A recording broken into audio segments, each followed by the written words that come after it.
everyone. 9:42 on this Friday morning. Meet Katie Weber. She is a feng shui expert. Not feng shui, feng shui. Yeah. Sorry. I mispronounced that earlier. She's also the publisher of the Red Lotus Letter. It's a feng shui online magazine. And Katie, you're here to help us kind of maintain that zen during the holiday season. It's crazy. This time of year is crazy for us ladies, don't you think?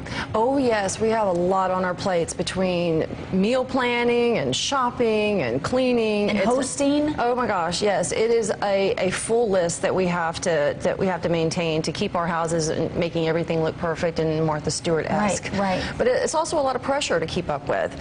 And some of the holidays, some of the tension that comes with the holidays is when the family all gets together and they haven't seen each other in a year, and some little tensions start going. But you know, feng shui can handle some of those tensions that come up. Okay, well, tell us. Let's just dive into this because I think we can all relate to the stresses of hosting and then trying to get family members or friends all to get along for a number of hours or a number of days together. And you say, oh, the key could rest in how your home is set up. Exactly.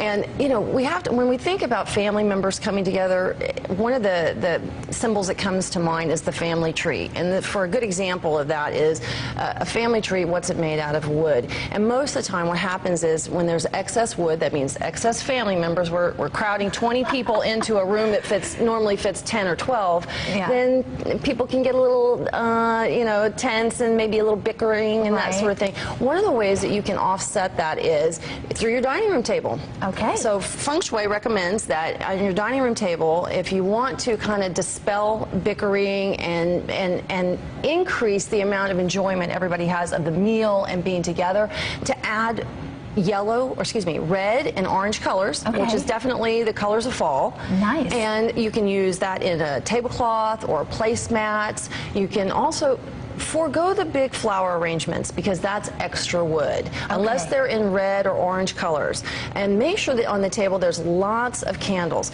Candles, well, when we think of burning up wood energy, we burn it up. And that's one way to keep the family focused on the food. That red, I mean, think about McDonald's. McDonald's has lots of red and gold colors, and those stimulate the appetite. And we want everybody to be thinking about the meal. We want them to be thinking about eating and not thinking about, well, these would have been my dishes that Aunt Martha should have left to me.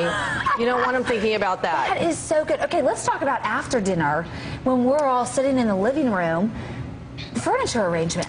Furniture arrangement is so important. Many times we arrange our furniture based on a focal point. And I always say, find the focal point in the room and then forget it. The important thing, especially with the holidays, is we want to remember that we're there for people, we're there for guests, and we want to make our guests comfortable.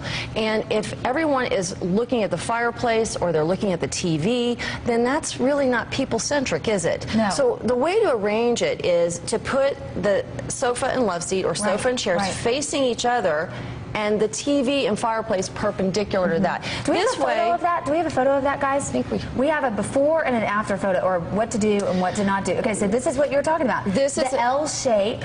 Yes. Stay away from this. This is not good feng shui.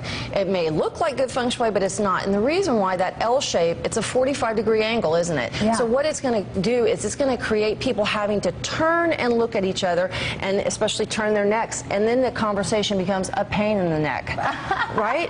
Whereas it's true. And then let's look at the next picture.